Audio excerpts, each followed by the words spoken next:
नमस्कार, स्वागत है आपका संवाद 365 में। आपके साथ मैं हूं दिग्विजय सिंह चौहान। हाजिर हूं उत्तराखंड की खबरों को लेकर। आइए नजर डालते हैं उत्तराखंड में क्या कुछ खास चल रहा है, क्या कुछ उत्तराखंड की खबरें हैं। थराली के पोस्ट ऑफिस में पिछले 7 महीनों से कनेक्टिविटी नहीं है, जिससे कामकाज ठप पड़ा हुआ है। इस पोस्ट ऑफिस में दूर दराज से लोग पहुंचते हैं, लेकिन कभी मॉडेम न होने और कभी कनेक्टिविटी न होने के चलते बेरंग ही वापस लौट जाते हैं। लोगों के लगातार ज्ञापन देने और मीडिया की कवरेज के बाद गढ़वाल सांसद तीरथ सिंह रावत ने खुद थराली डाकघर की बदहाली का मुद्दा संसद में भी उठाया था, लेकिन हालत अब भी जस के तस है। बीच में माननीय सांसद महोदय ने इसको लोकसभा में भी रखा था, लोकसभा सत्र में बात रखी थी, और हमने भी माननीय एसडीएम महोदय के द्वारा माननीय सांसद जी को ज्ञापन दिया था। उसमें विभाग वाले बताया कि हमारा मॉडम मद्रास से निकल करके दिल्ली पहुंच गया, दिल्ली से देहरादून पहुंच गया, देहरादून से थराली पहुंच जाएगा उस दिन में। इनका मॉडम पहुंच भी गया है, लेकिन इसमें कहीं ना कहीं कर्मचारियों की, मेरे को लगता है कि ये तो टेक्निकली ये लोग उसको डील नहीं कर पा रहे हैं, या ये जानबूझ के इस काम को अवहेलना करें इस काम की। पोस्ट ऑफिस की खासी जो है कि पिछले 5-6 महीनों से बड़ी दिक्कत के अंदर हुई है। लोग बड़े परेशान हुए हैं, गाँव से आते हैं, किसी को अपना खाता खोलना होता है, किसी को अपनी ये सब तमाम चीज़ों की बड़ी परेशानी यहाँ पे है। पोस्ट ऑफिस से जुड़े हुए सारे काम थराली में प्रभावित हुए हैं, और इस विषय पर हमारी जब माननीय जिलाधिकारी महोदय थराली से एक वार्ता हुई थी, तो सूचना ये प्राप्त हुआ कि उनका मॉडल जो है कि यहाँ पे पहुँचने वाला, और संभवतः वो पहुँच भी चुका है। लेकिन अब बात रही इंटरनेट की, तो पहाड़ी क्षेत्र है, कहीं ना कहीं इंटरनेट में दिक्कतें आती हैं।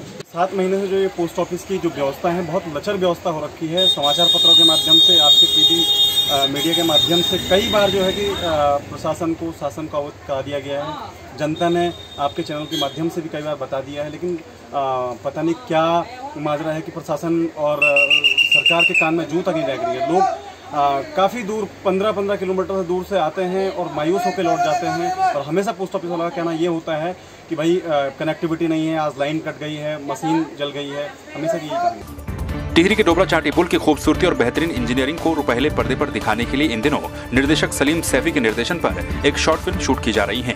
उत्तराखंड राज्य स्थापना दिवस 9 नवंबर को पुल के संभावित लोकार्पण के अवसर पर फिल्म को OTT प्लेटफॉर्म और अन्य माध्यमों से रिलीज किया जाएगा।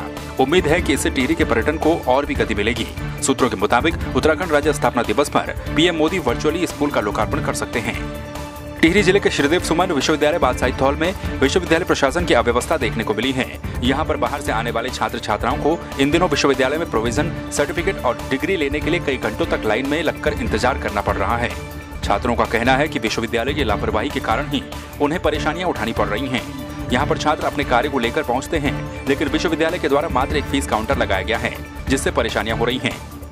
उत्तरकाशी से आया था और 10 बजे पहुंच गया था यहाँ पे, लेकिन यहाँ काफ़ी भीड़ है और पूरी व्यवस्था नज़र आ रही है। मतलब वो आराम से हो सकता था, सबको मिल जाती टाइम से अगर व्यवस्थाएं ठीक होती, लेकिन वहाँ व्यवस्थाएं ठीक हैं। पेमेंट सिस्टम कुछ है नहीं, नगद वो ले नहीं रहे, गूगल पे कर रहे, कभी वो हो रहा कभी नहीं हो रहा। मतलब अब व्यवस्थाएं नज़र आ रही काफ़ी कुछ। लड़कों को परेशानी हो रही, लड़के वहाँ पे पूरे लाइन में भूखे खड़े हैं।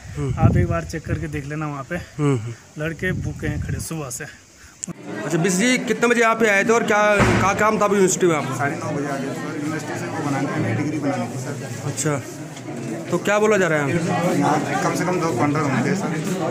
बहुत भीड़ है सर, इसकी वजह से अत्यधिक संख्या में यहाँ पर आ रहे हैं, और हमने इसी चीज़ को देखते हुए विश्वविद्यालय में मैक्सिमम जो कर्मचारी हैं उनको डिग्री और प्रोविजनल सर्टिफिकेट बनाने में लगे हुए हैं, लगा रखा है उनको, और सब लोग जो है इस काम को कर रहे हैं, और कोशिश की जा रही है विश्वविद्यालय की तरफ से कि सबको डिग्री और प्रोविजनल सर्टिफिकेट आसानी से मिल जाए। सर कर्मचारियों की कमी भी देखने को मिल रही है सर इसमें?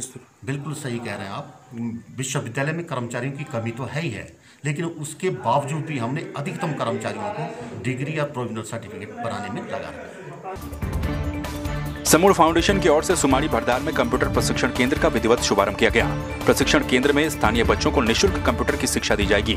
कंप्यूटर प्रशिक्षण केंद्र का शुभारंभ करते हुए पुलिस उपाधीक्षक दीपक सिंह ने कहा कि आर्थिक तंगी के कारण कई बच्चे बेहतर शिक्षा से महरूम रह जाते हैं। उनके लिए समूह फाउंडेशन के द्वारा शुरू किया गया कंप्यूटर प्रशिक्षण केंद्र मील का पत्थर साबित होगा। उन्होंने ये भी कहा कि समय समय पर प्रशिक्षण केंद्र में आएंगे और बच्चों से बातचीत करेंगे।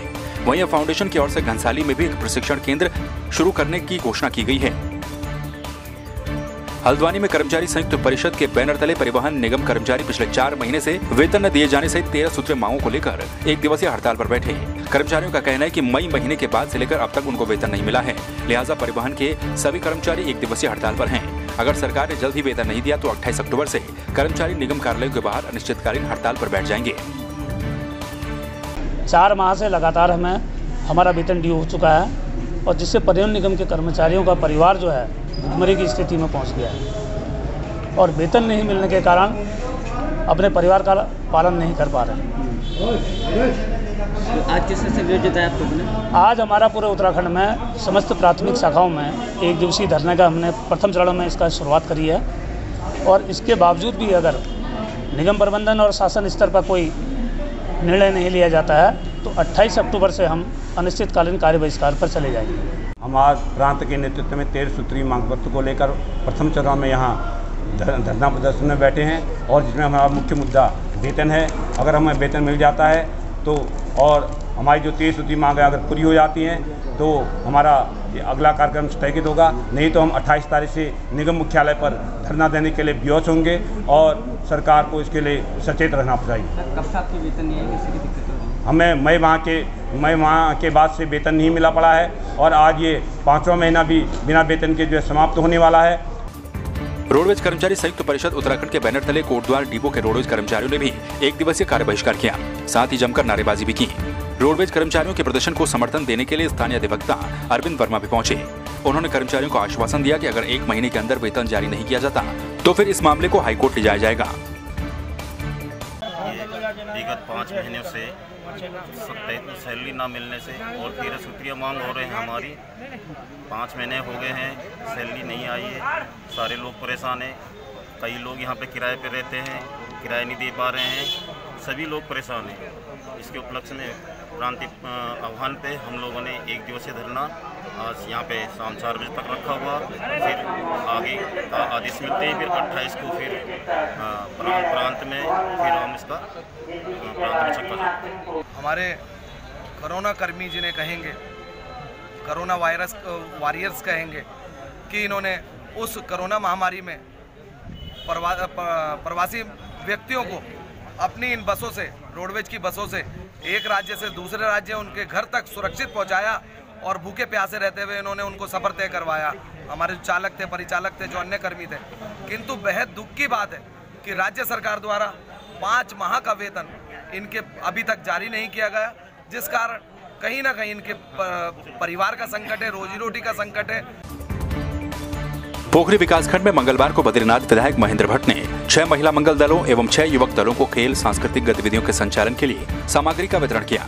विधायक ने युवा कल्याण द्वारा प्रोत्साहन राशि के रूप में महिला मंगल दलों एवं युवक दलों को सामग्री वितरित की। विधायक ने कहा कि इस तरह की सामग्रियों के वितरण से ग्रामीण क्षेत्र की महिला मंगल दलों को भी सांस्कृतिक गतिविधियों में भाग लेने का मौका मिलता है। इससे हमारी संस्कृति का प्रचार प्रसार भी होता है। देखिए, आज महिला मंगल दल, युवक मंगल पोखरी विकासखंड के अंदर युवा कल्याण विभाग द्वारा सामग्री वितरण का कार्यक्रम था। और मैं कह सकता हूं कि मैंने अपनी पूरी विधानसभा के अंदर महिला मंगल दल, युवक मंगल को बड़ा महत्व दिया है। इस नाते कि सांस्कृतिक गतिविधियां और युवा प्रतिभाएं जो खेल जगत की हैं उनका विकास हो, हमारे यहाँ से भी लोग आगे निकले। उस दृष्टिकोण से जहाँ विभाग द्वारा सामग्री की जा रही है, वहीं मैंने विधायक निधि के द्वारा भी प्रत्येक गाँव को महिला मंगल दल, युवक मंगल को अपनी ओर से सामग्री देने का निश्चय किया है। सामग्री वितरण के दौरान हमारे सिनाव तल्ला मल्ला को भी सामग्री प्राप्त हुई, जिसमें कि फुटबॉल, नेट इत्यादि सामग्री 1 किट मिल गया। माननीय विधायक जी का बहुत बहुत धन्यवाद। विधायक जी द्वारा हमें स्पोर्ट्स सामान मिला है, जो कि बैडमिंटन, वॉलीबॉल, इसके साथ नेट भी उपलब्ध है। तो आपने देखा उत्तराखंड में क्या कुछ खास चल रहा है, क्या कुछ उत्तराखंड की खबरें रही। एक बार फिर से आपके सामने हाजिर होंगे उत्तराखंड की कुछ और खबरों के साथ। तब तक के लिए आप बने रहिए संवाद 365 के साथ। नमस्कार।